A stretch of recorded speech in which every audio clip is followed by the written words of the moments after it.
Today we continue on in Proverbs chapter 6, looking at the things that God hates. And today we look at verse 18, where the Bible says God hates those that devise wicked schemes. So that sounds like somebody awful sitting around planning and prodding. But here's what we have to keep in mind. First of all, number one, this happens between our ears. This does not happen out where everyone can see it and someone can kind of check us and go, hey, you're thinking about bad things. No, this happens between our ears. Only we know what we're thinking about. Second, keep in mind that before a sinful act happens, there's some thought that goes into it. As I mentioned in the written portion, a bank robber just doesn't go, hey, that bank right there looks like a good place to rob.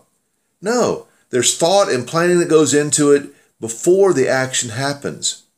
Now, James tells us that when sin happens, we think about it and we want it, we desire it, then we think about it and then we act on it. And so what God is saying here in this passage is he hates it when we sit around and allow our thoughts to go wherever they want to.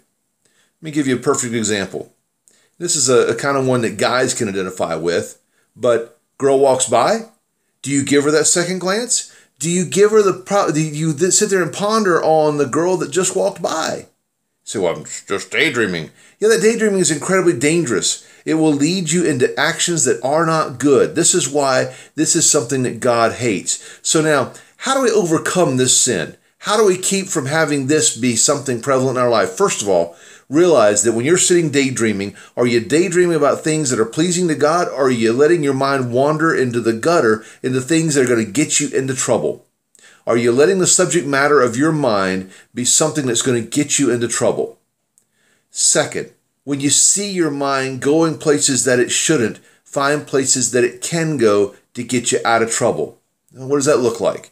Okay, so again, using the girl. If my mind gets stuck on someone that it shouldn't be on, then I will make myself go to something else, do the same thing. For me, the good out is always sports. I love sports, and so it's always something I can bring up in my mind anytime I want to that gets my mind out of where it shouldn't be.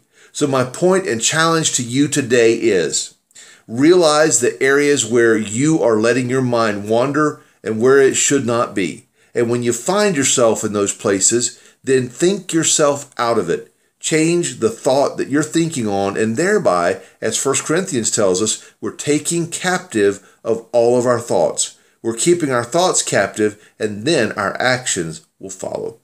Want to read the whole devotional? Go to the link at the bottom of the page. We'll see you tomorrow.